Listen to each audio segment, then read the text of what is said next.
Om Chidananda Vanim Vande Chandra Kaladharam Nairmalya Taratamyena Bimbitam Chittavitishu. Salutations to one and all. In this brief talk, I am going to share something about the great legacy of the Gupta kings and also the art, culture, and literature which was patronized, perpetuated, and published by these great rulers. Under the umbrella of the great Gupta, Indian art, Indian culture, Indian literature, and all aspects of Indian culture developed and reached its zenith. Though the Indian heritage, Indian culture started with the dawn of Vedic civilization, it saw its present beautiful form by the time of Gupta. Though we have so many other kings, so many other dynasties, and many other scholars, poets, artists, scientists, and whatnot, they perpetuated Indian culture, they enriched Indian culture even after the Gupta period. But the best of Indian tradition, as we have today, certainly owes much to the credit of the great Gupta. It is very unfortunate and pathetic reality that in our history books, in our school and college curriculum, while dealing with history, we don't give due importance to the contribution of Gupta.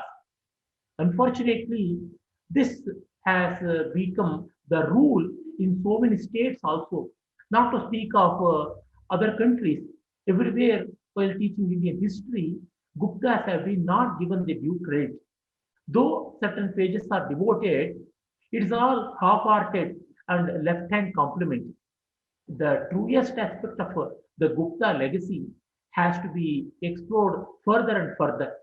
Though many great scholars since 2 centuries have worked in this direction and have brought out tremendously rich and highly illuminative information in this regard, our scholars of recent times and our serious students of this age are not able to get access to that. It needs a multidisciplinary approach. People should be thorough in so many aspects of learning.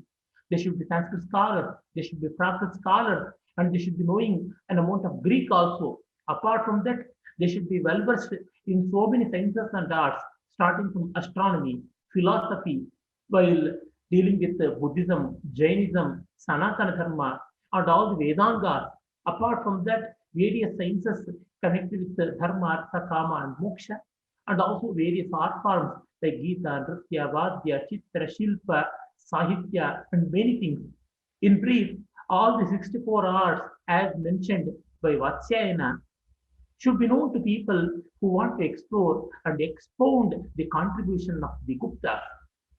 And then other aspect of Gupta is what we see as the crystallized Sanatana Dharma, the popular Hindu culture in present days has much of the essence in the Gupta period.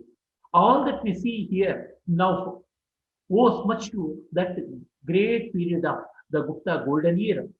In that sense, the real golden age of Sanatana Dharma and the real golden age of Indian culture owes to the Gupta period. And it is seen in the Gupta period. Though we speak of the golden age of Shah Jahan and others, it is all superficial. In local parlance, we say the apparent gold, we say imitation gold, or bronze, or brass at least. In that sense, the other emperors, the other genealogies, and the other contributions are far more inferior when compared to the contribution of Guptas as far as the Sanatana Dharma is concerned, as far as the true Indian culture is concerned.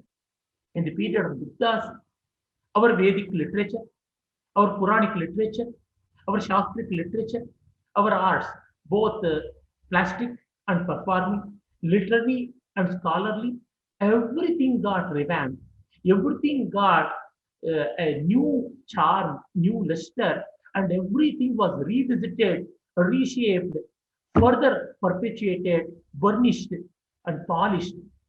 And so many new vistas have been created. So many access to various lands which were unseen earlier were all get connected.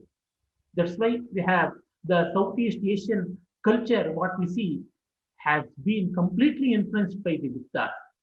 And also all over the greater India of that day, those days, saw the light under the Gupta canopy. Under the umbrella of Gupta period, we see so many scholars, so many poets, so many scientists, so many artists producing magnificent masterpieces. They stand even today as inimitable models, highly polished, highly profound, and greatly sublime things were created. In that sense, Guptas are really fought for Sanatana Dharma and they become victorious there. For over 2.5 centuries, for more than 250 years, Guptas reigned supreme, and in that healthy period of safety and prosperity, Gupta, they contributed for all aspects of Purushartha, let it be Dharma, Artha, Kama, or even Moksha. In that sense, all round development was seen only in the period of Gupta. All other periods tried to achieve that, tried to come up to that mark, but they could never surpass the glory of the Gupta. It's a very happy and at the same time saddening reality that we couldn't duplicate the Gupta, we couldn't better Gupta. At least we had Guptas. To that extent, we should feel contented and we should feel happy.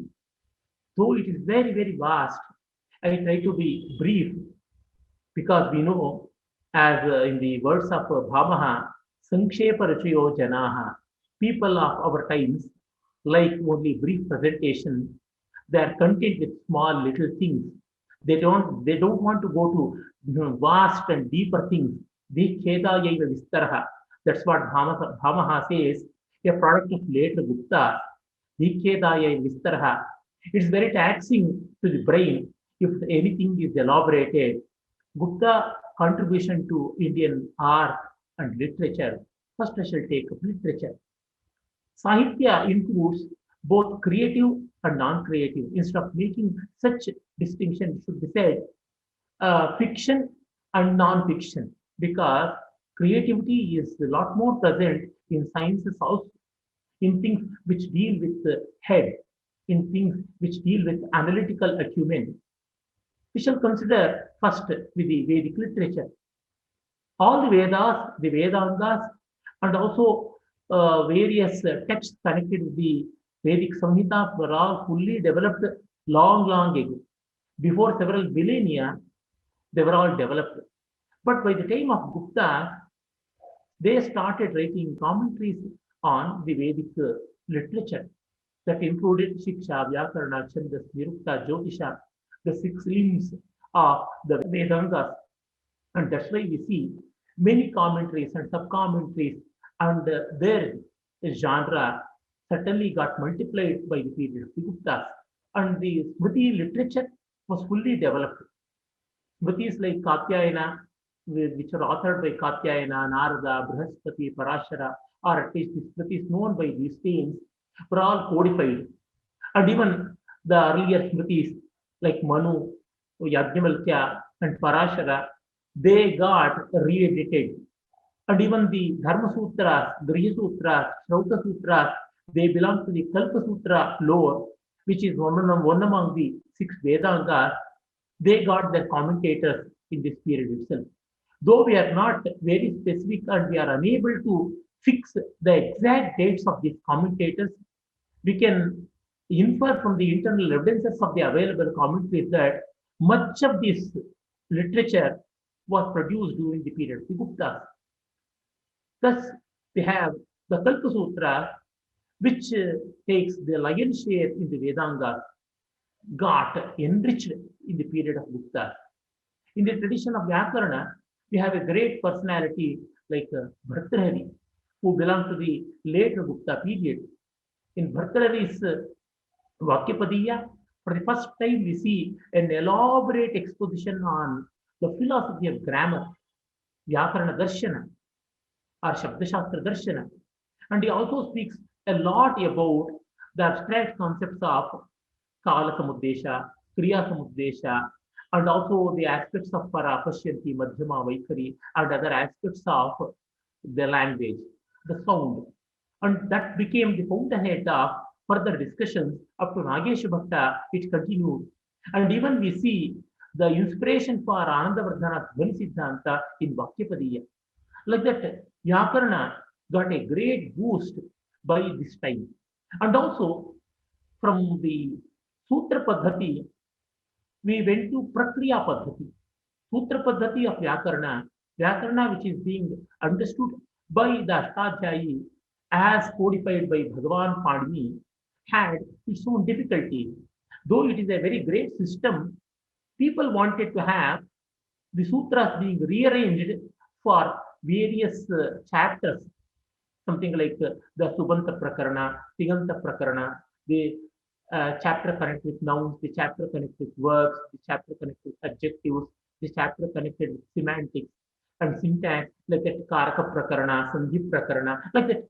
So many Prakaranas have to be clearly arranged. This way of Prakriya Paddhati got its first revelation in the work of Dharmakirti. Dharmakirti's Rupavatara, Dharmakirti belonged to later Gupta period. We see for the first time the Prakriya Paddhati and later got further and further evolved. And that's why we have the masterpiece in that tradition is Siddhanta Kaumudi of Bhattoji Dikshita. We have many other Prakriya works also. Prakriya work of Narayana Bhattativi and Prakriya work of Pujyapada and many people. We have many Prakriya Paddhatis where the greatest achievement goes to Bhattoji Dikshita. For him, the first inspiration was Dharmakirti, who belonged to the Buddhist tradition. And we don't have any such conflicts in these traditions. Every tradition used to be complementing, and that's so free sharing and borrowing was possible. And Vyakarana is associated with lexicon and word lore. For that, we have the famed Amarkosha produced by the great Amarasingha, and this is also belonging to the later Gupta period. And even a great grammarian poet by name Bhatti produced Ravanavadha, a work meant for understanding the nuances of grammar and knowing various word forms of grammar. For that, he took Ramayana as the basis. While narrating the story of Ramayana, he completely discusses about various forms that can be produced with the help of Paninian grammar. And that's why it becomes the first Vyakarana Kavya, grammarian poetry, grammar poetry. It is a very, very interesting work which has its own Panditya Rasa, and it comprises certain aspects of poetics also, Alankara Shastra or Sahitya Mimamsa. And even Bhartradi belongs to later Gupta period. And Chandas, Dandi, again belonging to later Gupta period, who hailed from Kanchivaram of Tamil Nadu, that is Tamil Nadu, that's Kanchi, one among the sacred seven cities. There, Dandi wrote Chando Vichiti, a work on prosody. Like that, they have Vyakarana, Chandas, Shiksha, and other works were also produced. Unfortunately, some of these works would have been lost. But whatever available now, it has great merit in itself. And from these works only, later thoughts were triggered, stimulated, and bettered. Then coming to the Puranic literature. We all know that Gupta period gave a big boost to Purana literature. What we call as common popular Hinduism owes very much to Puranic literature. And these Puranas, though they were belonging to earlier period, why even in the Atharva Veda, we do have references to Puranas. Like that we had so many Puranas earlier, but the Puranas as we see now, many of them were at least seriously scrutinized and re-edited during the time of the Guptas. That's why we have some of the most important Puranas among the 18, the Vishnu, Markandeya, Vayu, Matsya, Brahmanda, and the like were all clearly re-edited, and they saw their completion during the time of the Gupta. And we have some other Purana like Brahma Purana, Brahmavirta Purana, Skanda Purana, Linga Purana, Kurma Purana, and many more, they constantly got developed, they constantly got added with many other chapters, and it continued further. But these few Puranas, 6 or 7 Puranas, they represent the earliest format of the Purana, and they all belong to the period of the Guptas as far as their re-editing is concerned. We don't know how many times these Puranas got re-edited. Addition and deletion, Avapa and Udvapa was constantly happening. I can give a lighter parallel, something like updating of the Wikipedia, like that the Puranas too got updated as and when the demand came. And then we have Vidarshana, the systems of philosophy, Buddhist philosophy, Jain philosophy, and then various other Astika Darshana. They were all they all got great boost from the by the Gupta period. That's how we have great names in the Buddhist philosophy like Vasubandhu and then Dharmakirti are all belonging to this period.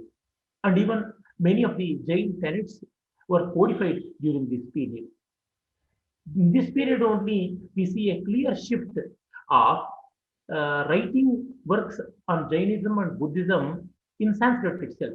Earlier, they used to write in Prakrits, various Prakrits, Ardhamagadi, that used to be the sacred religious language of the Jains, and Pali, or the Magadhi language of the Buddhists. But by the time of Gupta, they already saw the convenience and also advantage in writing in Sanskrit, producing the art in Sanskrit, so that it will be propagated everywhere, and they'll be getting positive or negative feedback, so that they can update, correct, and become much more cogent. For that, all these texts were produced in Sanskrit, and new texts were also produced. Like that, we have scores of texts produced during the time of Gupta. Regarding Sanatana Dharma, have so many earlier darshana. Long ago, they got codified in the form of sutra. For example, Patanjali Sutra, Nyaya Sutra of Gautama, Patanjali Sutra of Patanjali, that is Yoga Sutra, and then the Mimamsa Sutra of Jaimini, and the Badarayana Sutra belonging to Vedanta. They all got various commentaries. Pakshilaswami Vatsyayana wrote Nyaya Bhashya, Nyaya Bhashya on the Sutras of Gautama, while a new work was written on Sankhya by Ishvara Krishna by the name Sankhya Karika. Even today, that becomes the earliest available work on Sankhya system of philosophy, and Ishvara Krishna Sankhya Karika is the most sought of work in that regard. And Prashastapada, who wrote a commentary on the Vaisheshika Sutra in the name Padartha Dharma Sangraha, became a very seminal text in this system of philosophy. And Vyasabhashya was also written, and that belongs to the system of yoga. On the Patanjali Sutra, Vyasabhashya was written.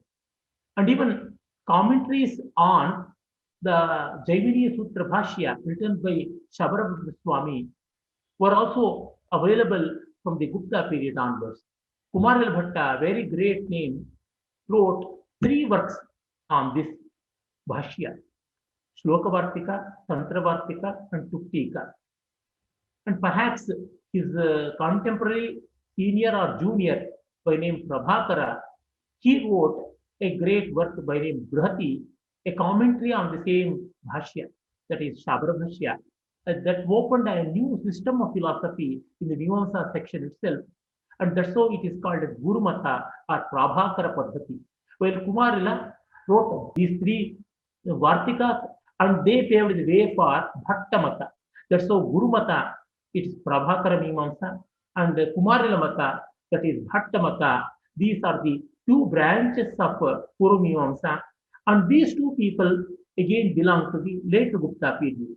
The great Gaudapada, the great grand mentor of Shankar Bhagavadpada, Paramaguru of Shankar Bhagavadpada, wrote his renowned Mandukya Karika during the time of the Guptas. And his student Govindapada, we don't know what all he wrote, but nothing is available now in his name. And he is the direct master, mentor of Shankar Bhagavadpada. And Shankar Bhagavadpada belonged to later Gupta period. Many people think that Shankara belonged to 8th and 9th century common era, but it is wrong. Shankara belonged to the early 7th century.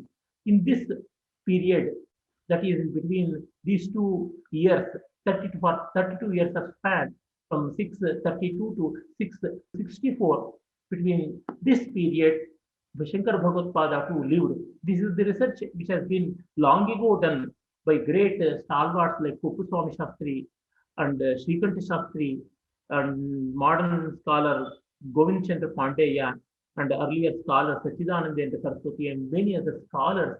They showed beyond doubt that Shankar Bhagavad belonged to early 7th century. That means it is later Gupta period.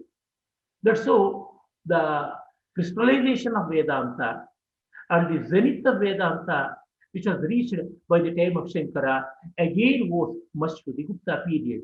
This is how we have a brief survey of various systems of philosophy and Shastras, which are belonging to the Paravidya section. Now coming to the literature. In literature, we have so many aspects, whether it is Kavya or Nataka, whether it is Shravya Kavya, that is a poem which is read, and Drishya Kavya, the poem which is seen. This is how our Alankarikas make two categories. In both these sections, we have many poets coming and producing masterly works. The summit of this culture is Kalidasa, of course. To speak about Kalidasa, we have to devote not just hours, even years will be insufficient. So I will not attempt for elucidating the achievements of Kalidasa. But this much I can say, Kalidasa became the peak of Gupta period in all aspects. All the achievements of the Guptas, whether the achievements in the lore of Vedanta, whether the achievements in the lore of other systems of philosophy, whether the achievements which are reflected in sciences, arts, performing, and plastic, all these things are reflected in the works of Kalidasa. In one word, the whole of Gupta culture can be recreated by a scholar, by a keen scholar, by a sensitive reader who can understand Kalidasa. By him, the whole thing can be recreated in his mind. That is the greatness of Kalidasa. If one poet represents the whole era, the ethos of the complete era, it's Kalidasa. Before him, we had poets like Bhasa and Shudraka. These are the poets who belong to the same Gupta period, early Gupta period. Kalidasa himself mentions poets like Bhasa, Saumilla, and Kaviputra. We have references to dual poets or the poet couple like Somila and Ramila. They too belong to pre-Kalidasian period. And scholars also say that Bharavi, Bhatti, Bhartrahavi, and many others, they belong to later Gupta period. We all know how many plays Bhasa wrote, but all the plays are not available now. Rajashekara mentions that Bhasa Nataka Chakra. Many plays were written by Bhasa, but unfortunately not all are available now. Though we have more than 13 works published by Gadapati Shastri of Travancore for the first time, scholars have their own diverging opinion regarding that. If we refer to the scholarly ratings of Professor N.P. Unni and others, and even earlier scholars like Rama Pisharati, Krishna Pisharati, and others, one will be convinced that all the Travancore plays which are published in the name of Bhasa are not penned by Bhasa. Only Swapnavasa and to an extent Pratigya Yogandharayanam. These are the two plays which are really produced by the great poet Bhasa, and the rest were produced by other later poets. Perhaps they belong to the theatrical tradition of Kerala. I am not going to the debatable topic now, but this much I can say. Many plays were written by Bhasa. If not, Kalidasa would not have remembered him with reverence. And Shudraka wrote many works. We have only 3 works available now. One is the very well-known, renowned Mrichakatikam, a full-fledged prakardam of 10 acts, a great social play, inimitable social play. And then he also wrote Padma Prabhatakam, a very enjoyable bhana, one act play and one character play. And Veena Vasavadattam is another work which is less known, that is also penned by Shudraka, that's how scholars read, and that's available in print, but the work is not complete. Much of the work is available. And then they have other three more poets who wrote Bhana apart from Shudraka: Vararuchi, Ishwaradatta, and Shamilaka. Shamilaka's Padataditaka, Ishwaradatta's Dhutta Vitasamvada, and Vararuchi's Ubhayabhisarika, along with Padma Prabhataka of Shudraka, they comprise the famed Chaturbhani works. In Chaturbhani, we see the real glory of the Gupta period and the society and the know-hows of that. Everything is wonderfully presented. If one wants to visit Ujjaini of those days, or Magadha's capital, Pataliputra, Kusmapura of those days, one has to reach these places. Then only we can understand how affluent and how happening were these cities. Even the Rome or Athens or Byzantium or whatsoever of Western world cannot match these great cities. That's how these works have vividly given the cultural and economic affluence coupled with wit, beauty, sarcasm, and idiomatic expression. To see the real beauty of Sanskrit idiom, which touches so many aspects of society, so many cross sections of society, both vertical and horizontal, we have to go to these Chaturbhani works. In Chaturbhani, we really see the living Sanskrit of the best order, starting from the humorous to the sublime. And in Kalidasa, we see the complete fulfillment of Sanskrit language as a poetic expression. In Kalidasa, we see the culmination of Vyasa and Valmiki. In him, we see Vyasa and Valmiki in miniature, and Kalidasa, he distills all that wisdom, both creative and scholarly wisdom of his earlier period in his works, and later he himself becomes the fountainhead for further deliberations, further explorations. In that sense, he is a Madhyamani. He is the center of attraction. He is the pendant of Indian art and culture. And Gupta period should feel content and should feel that it has done its work to the best of its order by producing Kalidasa. Even by producing a poet like Kalidasa, just one poet like Kalidasa, any culture, any dynasty, any legacy would feel contented. It would have done much more than what it is expected forever. That is the position of Kalidasa. And Bhartrhari, a great scholar and a great grammarian, was also a great poet. Mahakavir Mahavidwan Eko Bhartrhari Mata, like it is said, and his three Shatakas, Sringara, Niti, and Vairagya, are too well known. And in him, we see Vairagya haunting forever. And the Vairagya Shataka of Bhartrhari even today stands as an inimitable model.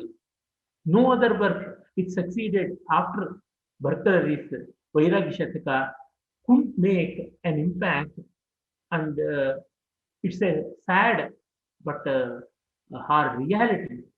In the same way, Amru, another poet belonging to later Gupta period, wrote his great Shataka, Amru Shataka, embodiment of love.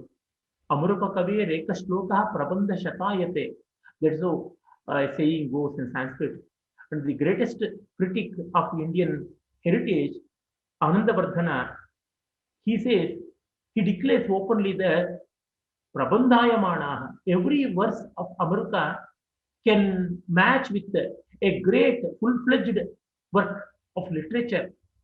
That is the impact, and that is the quality, and that is the profundity, and that is the suggestivity of our poet Amruka. And Amruka certainly becomes a very laudable successor of Kalidasa in this regard.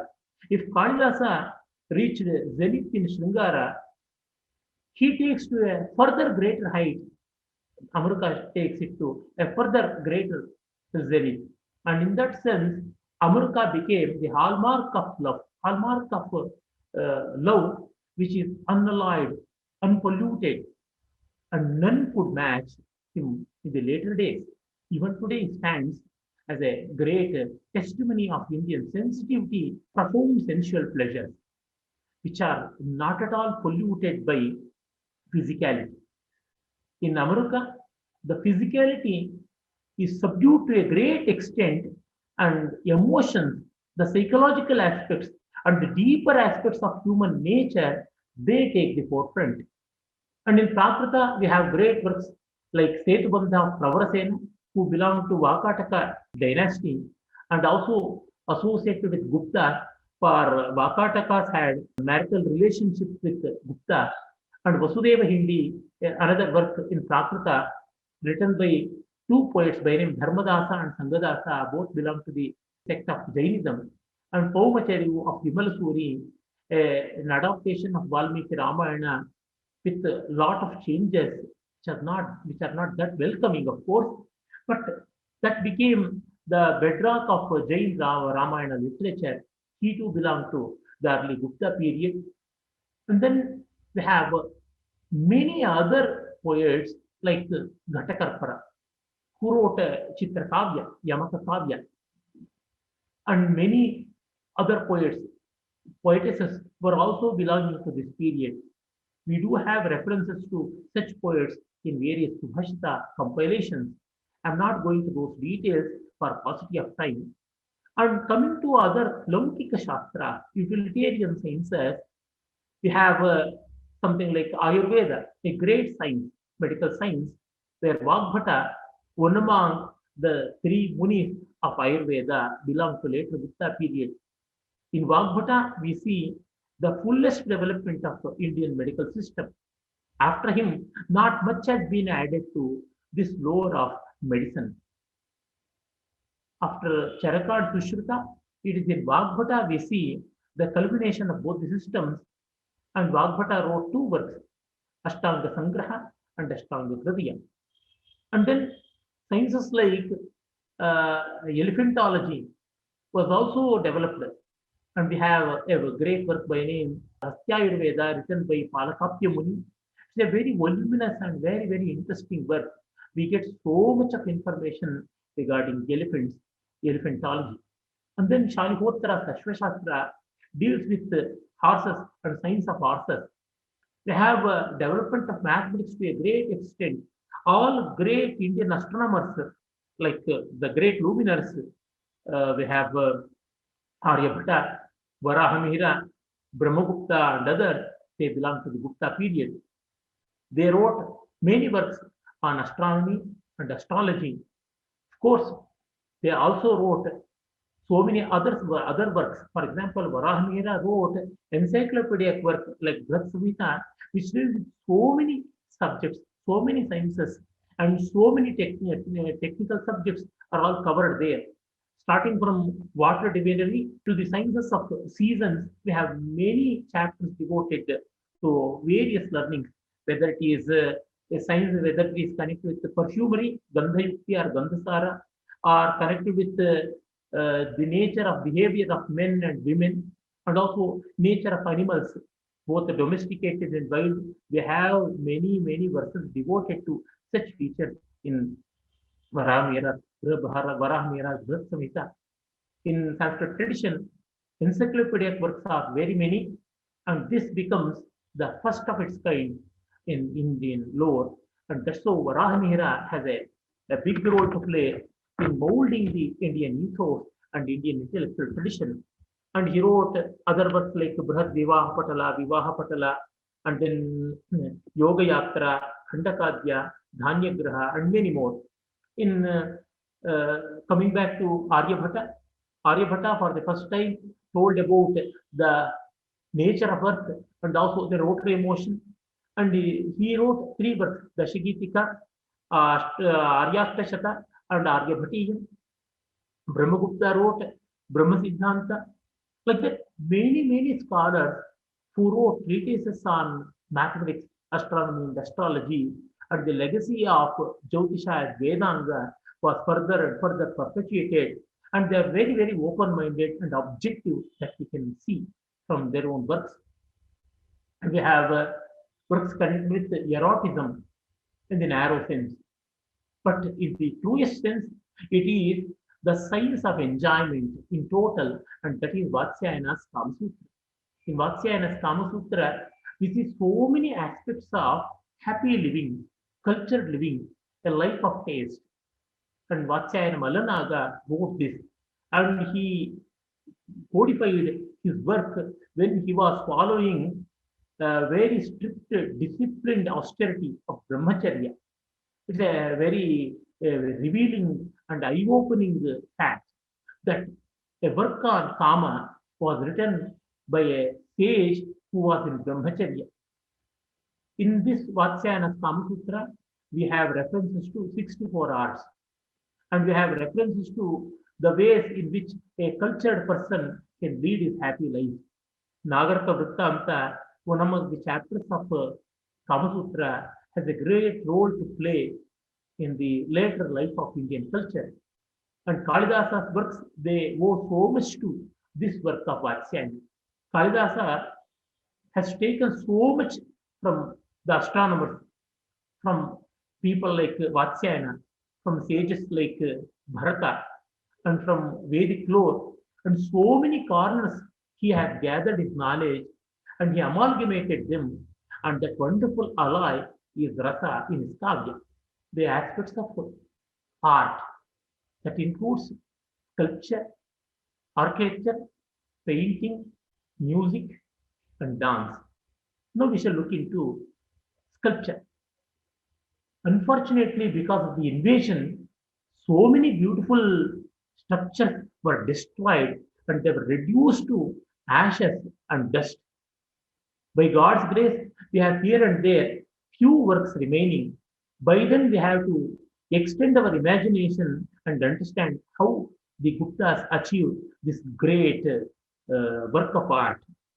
And in the reflection of other dynasties, of the other regions, we can as well see and we can as well infer how the Gupta art influenced the rest of the Indian sculpture and architectural tradition. In those days, Mathura was the great center of culture and architecture. Earlier, before the Gupta, we have dynasties like the Mauryas, Shungas, Khandwas, and others. But by the time of Kanishka, it is by the first century Common Era, one system of art by name Gandhara sculpture that developed in the northwestern part of India, having Purushapura or modern Peshawar as its center. The influence of Greeks, especially the Hellenic and to an extent Hellenistic art, can be clearly seen here. It's beautiful art, no doubt, but it lacks nativity. But there, realism took over the scene and idealism had its backseat. But the Guptas wanted to restore back the Indian legacy, which is truly rooted in spirituality. And that's why they again recharged and revitalized the Vedic aspect of culture, Vedic aspect of culture too. They rejuvenated like the Mauryan, Shunga, and even the Satavahana art. Gupta art is also highly original. In Gupta art, we see the harmony of Trivarga and Apavarga, Dharma, Artha, Kama, coupled with Moksha, is seen in the sculptures and architecture of Gupta period. We have many examples. The Ajanta caves, many of the Ajanta caves were carved and developed during the period of the Gupta. Though that region belonged to Vakataka, it is the influence of Gupta that it made them take new dimensions, especially in the cave number one. They have wonderful paintings. I'll be coming to the painting section later. But this much I should say that the paintings of Ajanta, they represent the Gupta art. And in the cave number 19, they have wonderful door frames and windows and front decoration and Dwarapalakas, Ganas, and various forms of the Bodhisattvas, very much true to the Mahayana tradition we have there. And in the 26th Guha, 26th cave, have very beautiful architecture, great pillars, wonderful interior, and very attractive and robust capitals, and very intricate carving, and very brilliant doorway, and many sculptures are also there. For example, the Nagaraja with his consort, Yaksha can all be seen in Ajanta. And then nearby Bombay, we have the Elephanta caves. They too were products of the Vakataka period, but again having lot of influence. The Gupta, these Elephanta caves, the sculptures of Elephanta cave, they are even today marvels in the world of sculpture. In these sculptures, you can see the sublimity of Indian sculpture to the highest order. Unfortunately, many of these sculptures were destroyed and brutally assaulted by the invaders coming from Europe. The Christian fanaticism, it destroyed much of this art in Elephanta, and that's why no sculpture is intact. Every sculpture has been broken and shattered here and there. But with the remaining itself, we can understand how great, how beautiful, and how sublime it was. Then we have the great caves of Udaygiri. In Udaygiri, we have Mahavaraha. For the first time in Indian culture, we see the avatar of Vishnu being represented. Of course, earlier itself there would have been, but unfortunately, we don't have actual evidences for this in the form of stone constructions. Here we have the Mahavaraha, a very tall and imposing structure. Anthropomorphic form of Bhudevi is also seen there. And many gods and demigods are all seen, and they're all propitiating the great Mahavaraha who is rising from the causal water. It's a very arresting and unforgettable sculpture. And Gupta had Varaha as the emblem. Varaha representing the resurrection of Earth that is seen here. So the Gupta did resurrected India from the clutches of Huns and many other invaders, and also they resurrected India from the wrong understanding and the wrong ways of life, and they again set our trail on the right rails. And in the Udaygiri case, we have very beautiful sculptures of Sheshashayi, family of Shiva, and many more. And even up to Mahabalipuram, we do see the influence of Gupta because the cave temple construction started, though it started before Gupta period, it saw its zenith in the Gupta period. And that's why in the later Gupta period, we have the Mahabalipuram cave temples and even the chariots, stone chariots, where we have the beautiful sculptures of Arjuna Tapas, Govardhana, Mahishamardini, and many more, are all having the same resonance with the common culture, common course of Gupta sculpture. Coming to the Badami and Rawalpindi caves of Karnataka, even here also we see, though they belong to Chalukyan period, early Chalukyan period, Guptas have their unfailing impression and influence on these.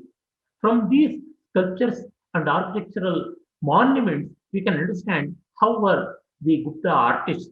In Badami and Rawalpindi, we have Mahanata, that is Nataraja, Mahanata. Earlier name is Mahanata. And then great imposing images like Narasimha in the standing posture, in Vilasa Bhangi, and Trivikrama, Bali, Vamana becoming Trivikrama, and all the persons involved there, including Shukracharya and Bali's wife Vindhyavali, are all seen there.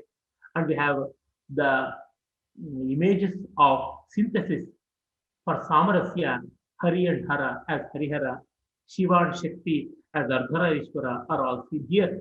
And of course, in Ardhanarishwara, we do see the influence of Kalidasa, Vagartha Sanprukta, Vagartha Pratipataye, as a physical and a concrete example of this work, concrete commentary of this work.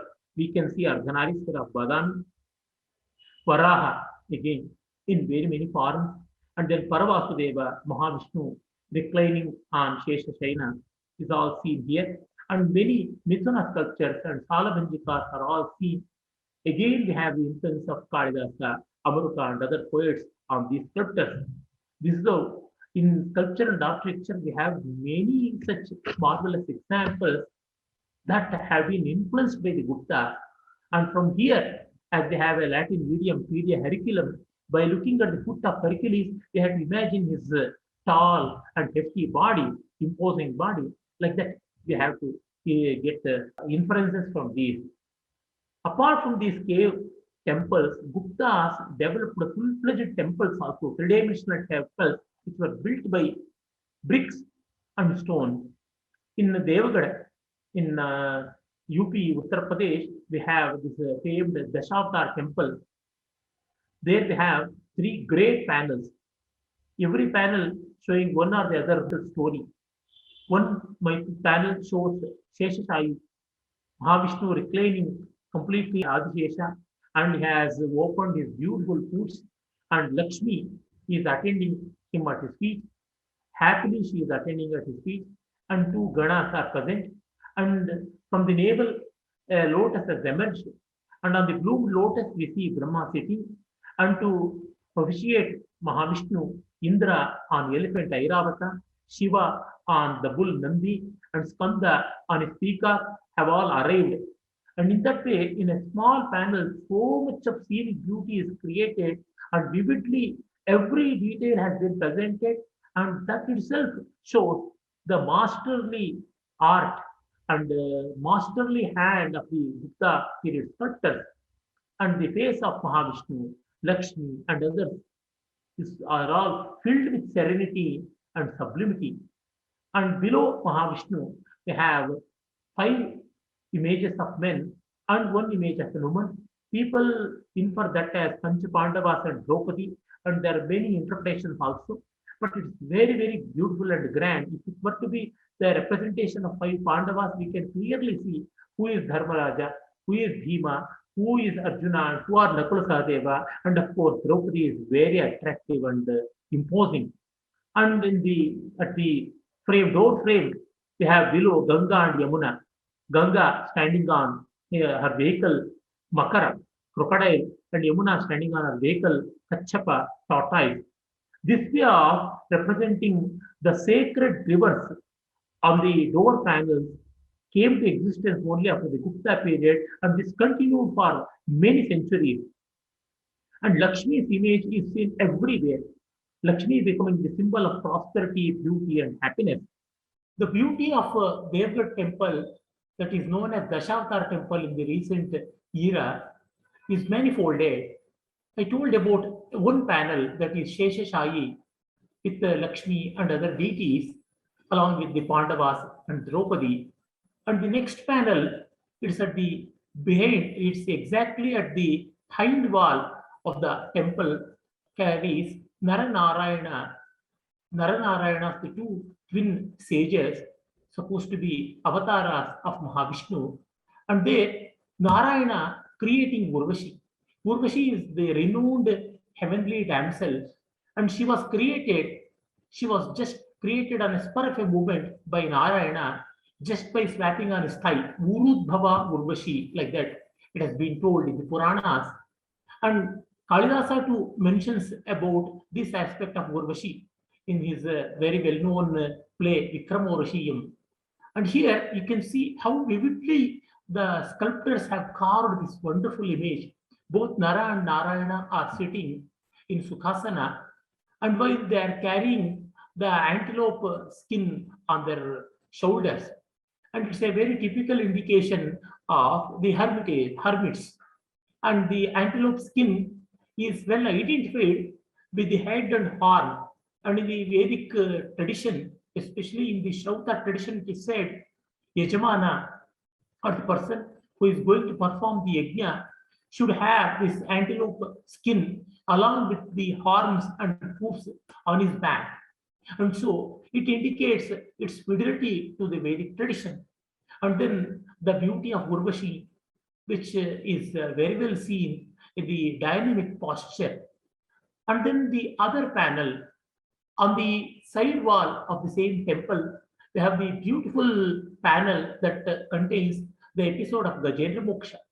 Gajendra Moksha is a too well-known episode which is seen in many works connected with the exploits of Mahavishnu, the grace of Mahavishnu as well. For example, the Bhagavata Purana, Harivamsha, Vishnu Purana, And many such works, they have this reference to the grace of the Lord who wanted to protect the devoted elephant Gajendra from the clutches of the crocodile, which in turn was a cursed Gandharva, ha ha hu hu.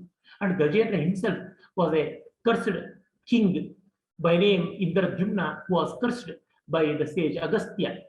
And in this panel, we have such a vivid description, figurative description of the whole episode. Mahavishnu is coming, he is rushing to save that elephant on the back of his vehicle Garuda. And Garuda is shown in the anthropomorphic feature while he has wings and he is coming flying, and the flying posture is beautifully indicated by the Mayura Lilita Karana, which is found in the Natyashastra of sage Bharata. And also Gajendra is troubled by the crocodile. And also we have other elements connected with the episode. So the total episode is very touchingly, effectively brought out by the artist. Everywhere we can see dynamism. And this feature is so well seen and has been profusely imitated, borrowed by the later artists belonging to various dynasties. For example, the Badami Chalukyas, who succeeded Shatavahanas and Vakatakas in south, who hailed from Karnataka, Badami Chalukyas, they gracefully embraced this theme. In Pattakal, we have a panel which similarly presents the Gajendra Moksha episode, where we see Garuda, Mahavishnu, every feature very much identical with this. Like that, we have so many other features of Guptas which have been brought forward by the later dynasties, by the later sculptors, irrespective of the period, irrespective of the dynasties, irrespective of the patrons, and irrespective of the schools of artistic traditions to which they belong to. In that sense, Gupta's revolution and Gupta's reformation and Gupta's innovation, they are very, very important, and they are pan-Indian in nature, and also they have been absorbed by the mainstream of Sanatana Dharma, for they edited, re-edited, molded and reshaped the tenets of Sanatana Dharma, the aesthetics of Sanatana Dharma, and other aspects of Sanatana Dharma. Then the same, the Dashavtar temple of Devagad, we have several more features. For example, on the door, on either side of the door, toward the left and right side, we have the images of Ganga and Yamuna. Ganga standing on Makara and Yamuna standing on Kachapa or tortoise. This I told earlier. And we have other few images also on the platform of the same temple. For example, Nanda Gopal and Yashoda carrying on Balakrishna. We can very beautifully observe the costume of Nanda Gopal, the costume of Yashoda, and also the baby Krishna, and the curls, the beautiful locks which are swinging on the forehead of the baby. They are all unforgettable. What it means, these sculptors who are patronized by the Gupta kings had so much of insight about human nature, had so much of insight about aesthetics, and had imbibed so much of poetry, Vedic literature, and all other features. And in that sense, these sculptors and artists, they not only represent best of their skill, they also represent best of Sanatana Dharma and best of Indian art and aesthetics.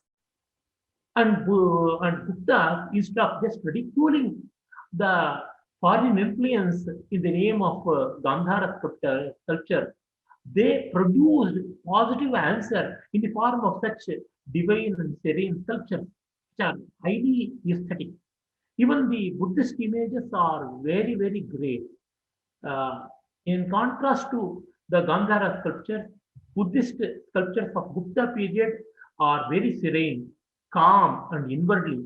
But this calmness is not reluctant to world. It is not even contemptuous towards world. It is sublimation of the world. There we see not nihilism, we see completion and transcendence from this world. We have two schools, two major centers, one Mathura and the other Sarnath near Varanasi. From there, everywhere to every nook and corner of India and beyond India to greater India, these sculptures and architectural measures, marvels, they went and they started implementing that. In that way, it was proliferated, and for these two cities, two centers became the nodal points.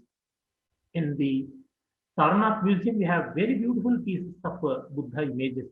The Dharmachakra Pravartana image, the Samasthana Sthita image, and many forms of bodhisattvas are very, very attractive. Bodhisattva while standing or while sitting, and even Buddha sitting, and then having this Dharmachakra Pravartana posture showing Chinmudra in both the hands is very, very serene. The eyes are completely closed or semi-closed or Dhanimilita. There is a very subtle but divine smile on the lips. The predominant thick lower lip is the indication of Indian tradition, and also isotonic body, unlike the isometric body that is of the Gandhara and Hellenic and Hellenistic art. Usually, that's all influenced by the Greek civilization, where we see very muscular body structure. Here we have smooth body structure. Smoothness and calmness is the hallmark of Buddha art, and that became the identity of Indian culture as well. In that sense, the body is isotonic, smooth, and even the garment is not flowy as we see in the Greek art, and that is influenced. That has influenced the Gandhara sculpture. Here we have the attire adhering to body are somewhat insignificant also, but never revealing and never looking ugly or obscene. This is a very, very difficult task to achieve, and the Gupta sculptors have achieved it very efficiently. They have done wonders in stone. And then the ornamentation is minimum. It's only to the required level, especially in the case of murtis which represent Nivritti Dharma, like Buddha, Jina, and others.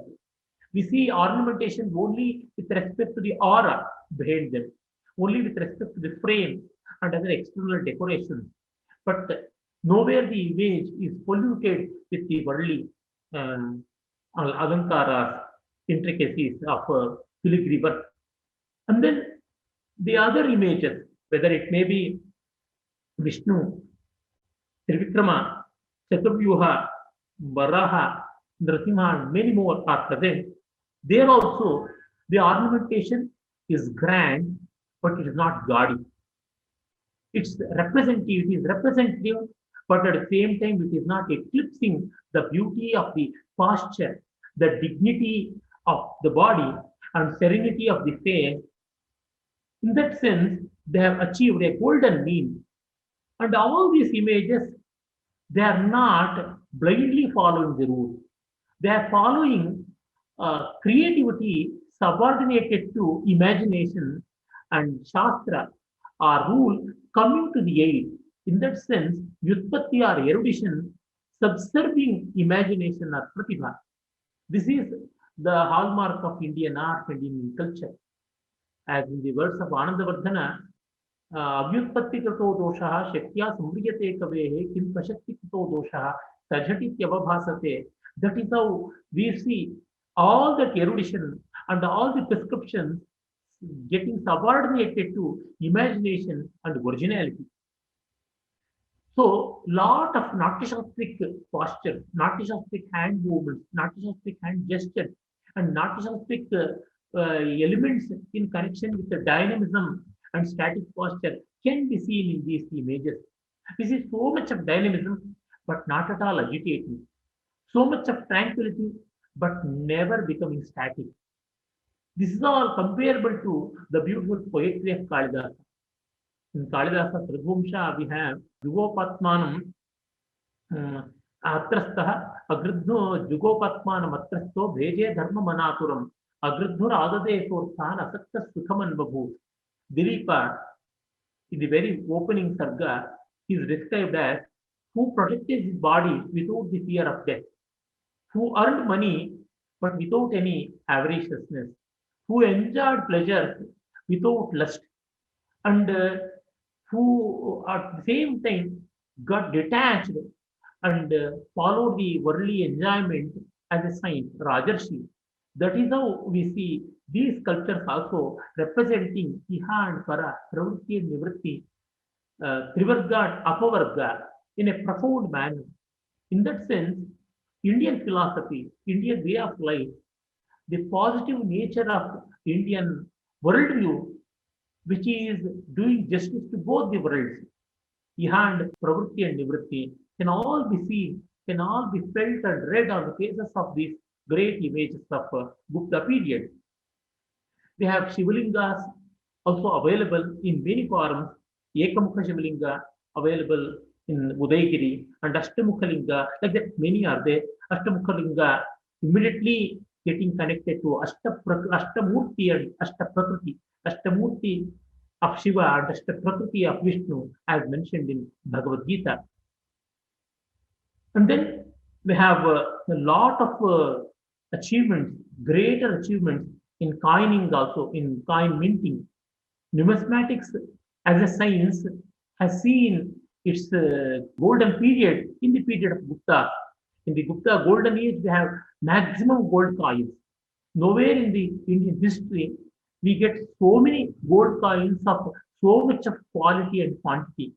We have many gold coins starting from the Chandragupta first to Vishnugupta. We have Chandragupta first, Samudragupta, and then Samudragupta first son Ramagupta in the name Kachagupta, and Ramagupta's younger brother Chandragupta second, the Vikramaditya, and then Kumaragupta first, then Skandagupta, and then Buddhagupta, and then Kumaragupta second, Buddhagupta, Narasimhagupta, Kumaragupta third, and then we have Vishnugupta. Like that, so many kings they produced, they published, they circulated, they minted very, very beautiful and attractive gold coins representing so many aspects of kinghood and Indian culture. To give certain examples, they have from the from Chandragupta first period, he holding the bow, the Hamshka, and then Lakshmi. Lakshmi usually is the common feature in all the coins of Gupta period, representing prosperity, wealth. The goddess of wealth, Lakshmi, justly being represented by the Gupta on lotus.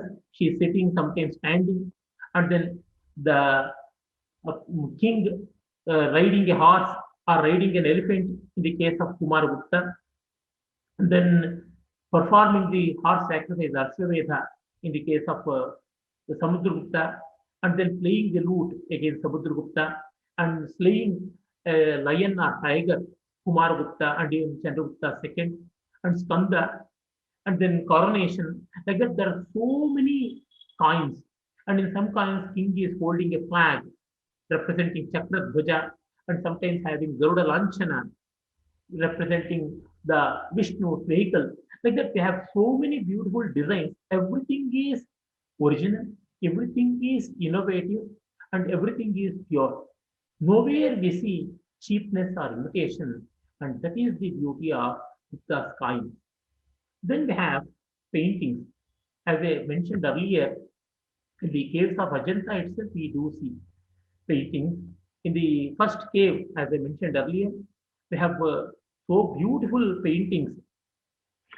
In the first cave, we have many stories taken from Jatakas, and there we see the kings, attendants, queens, beautiful damsels, nature represented in the form of animals, birds, creepers, and trees.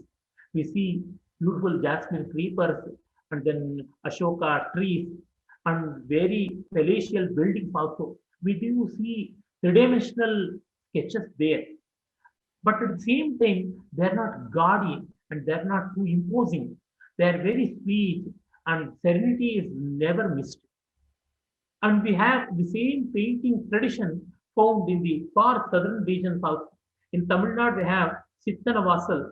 There we have the Siddha and their paintings, and there also we see the same structure. And in Badami earlier we had paintings. We have only very small relics there, and from them we can very easily infer how Gupta art had influenced. And in Madhya Pradesh we have Bagh caves. In Bagh caves we have in cave number 3 and 4 beautiful paintings They are coming up to the level of Ajanta, if not more than that. Like that, they have many murals, many beautiful paintings on the cave walls. There we can see the tradition of Gupta painting.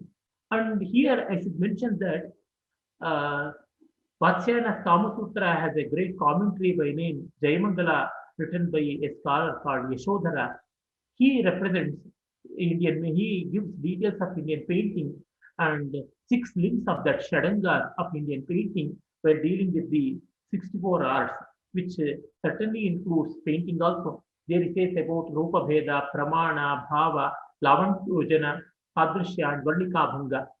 Rupa Bheda dealing with various forms, and Pramana dealing with proportions, Bhava dealing with emotions, Lavanyojana dealing with infusing charm, and Sadrishya bringing resemblance and verisimilitude of the original, and Varnika Bhanga, that is the color combination and also the strokes of the brush. It has two pathas, Varnika Bhanga, representing the mixture of colors and the nature of colors and production of colors, the shades. And then Vartika Bhanga, it is another patha, it deals with the wielding of the brush and the strokes of the brush. And Vishnu Dharmottara, a work belonging to the period of Guptas itself, it gives several types of painting like Satya, Vainika, Nagara, and Mishra. Satya, realistic, and Vainika, lyrical, Nagara, it is secular, and Mishra, combination of all, and then Rasachitra, highly idealistic and exuberant in an ethereal manner. Dhuli Chitra, dealing with other aspects of abstract painting. Vidha, it is a very deep and contemplative painting, while Avidha, lighter painting. Like that, they have several aspects of painting, and for all these, we do see examples in these available paintings, though their number is very few when compared with what big glass we have. At least with this, we can infer. A work on sculpture and architecture by name Narada Shilpa records some of the achievements of the Guptas, though not explicitly, we can infer very beautifully from that. Accordingly, we see from the Narada Shilpa how art galleries were constructed, how theatres for producing plays were constructed, and the nature of palaces, lakes, highways, and other things. And art galleries were also available, and that is seen from the works of Kalidasa and others. That's how we can draw parallels, and we can read the threads from various perspectives and build a total picture for painting that existed during the period of the Gupta. And then coming to music and dance, performing arts, not much is available now in the written form because music is the most abstract art. But from the works of Kalidasa, we can clearly see how music existed. From Natya Shastra to Kalidasa, we don't have many works available. But from Kalidasa itself, we can draw so much. Bharata speaks about so many tunes in the name of jatis. But by the time of Kalidasa, the concept of raga has developed. Concept of raga means the name of raga was developed. Jati was graduated to raga, means it was a better and improved version.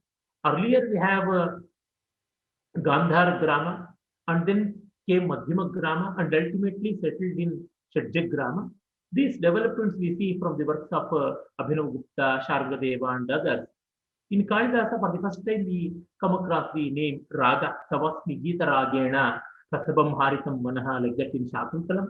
And he also mentions about Chuta and Achyuta Shadja, Dvida Bhinnam Shikhandi, like that he mentions in Raghuvamsha. It's a very, very interesting musical anomaly. And people, scholars like Venkatrama Iyer and others have discussed on this. I'm not going to those details, but this much can be said. Some ragas will have the takeoff from Nishada itself and then glide over to Shadja. And such a Shadja is called Achyuta, and which directly get connected to Shadja, they are called Chuta Shadja, like that. And then Kalidasa mentions a lot about musical melodies, though not by name. He mentions And they are all explained by people like Malinatha, the great commentator, and others. And he also mentions a lot about instruments. Many percussive instruments are mentioned by Kalidasa: Ankya, Alingya, Muraja, Urdhva, Pushkara, Mridanga, and others. They have different shapes and different purposes. Ankya, that drum which can be placed on the lap and played. Alingya, that can be held by arms, can be played. And then Urdhva, it is erect, and kept straight. And that is one sort of drum which was used since the time of Natyashastra. And Mridanga, made of mud, and Murja, made of wood. Like that, they have many, many percussive instruments.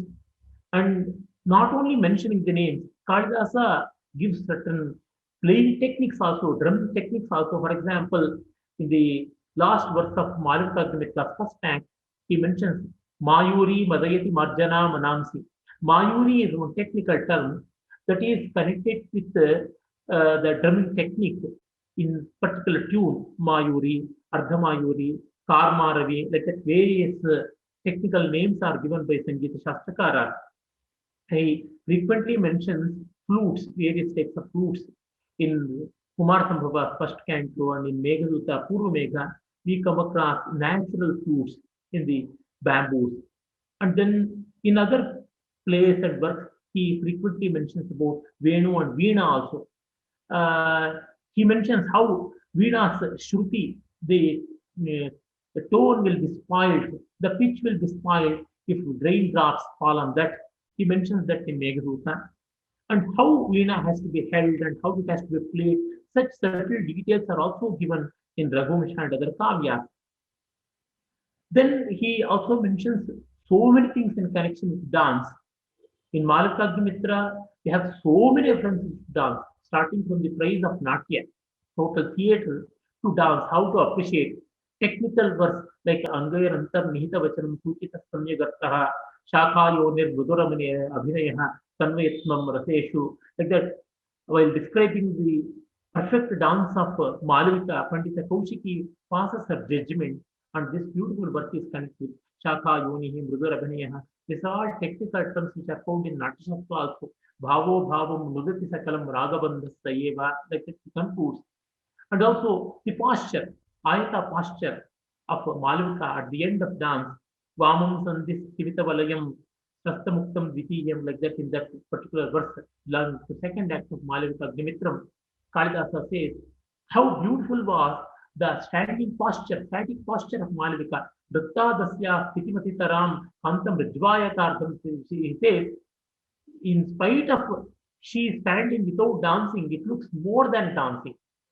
Though not an exaggeration, we see how Kalidasa has perpetuated the ageless posture of dancing girl from Sindhu Saraswati civilization that is found in Mohenjo-daro, from the Harappa, from that time onwards, how the same posture is seen even in our Sri Devi, Bhudevi, Parvati, and other images which are produced during the time of Chola, the well-known Chola bronzes. They do have this posture.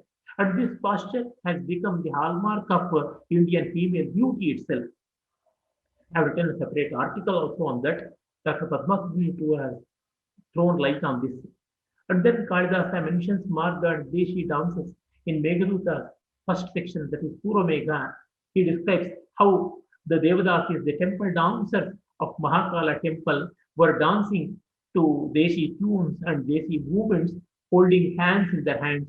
And Malinatha, while commenting on this verse, he refers to a work called Nritya Sarvasva, which is not available now. That Deshi dancers were very popular, where using hands, swords, and other weapons, garlands, flowers, and then handkerchiefs, instruments, musical instruments. The hands will be using them, sometimes will be playing, and sometimes will be wielding them. The legs will be dancing to certain rhythm and steps, and that's how the dance goes on. It's a very, very popular form, Deshi Nritta, where Nritta Hastas are not prescribed, not even the Abhinaya Hastas, only Vicharis are prescribed like that. Such dances he mentions, and he also gives details regarding how the gods and goddesses enacted a play to commemorate the marriage of Shiva and Parvati. On the marriage day, in the evening, when the marriage of Shiva and Parvati took place, the Devas and the Devatas, Apsaras and Gandharvas, they danced certain themes. He mentions that also. That they have many such references to theatre, dance, and music in the works of Kalidasa. And the Gupta music has been later represented in the works of people like Shargadeva and others. So, and then Someshwara, Manasollasa, Abhinashdatta Chintamani, they do have references to this Gupta music because when they speak of Marga music, it is this. Like that, from various sources, we can cull out nuggets and present ultimately the golden era of Gupta in the form of fine arts, performing arts, plastic arts, and many more. With this, I conclude my small deliberation. People who are interested in Gupta art would certainly get benefited by looking into the originals, which are in the form of books and images. I would request all the listeners to go to the works of poets like Kalidasa, Shamilaka, Shudraka, Bhasa, and others and get enriched in this regard. Thank you. Namaskar.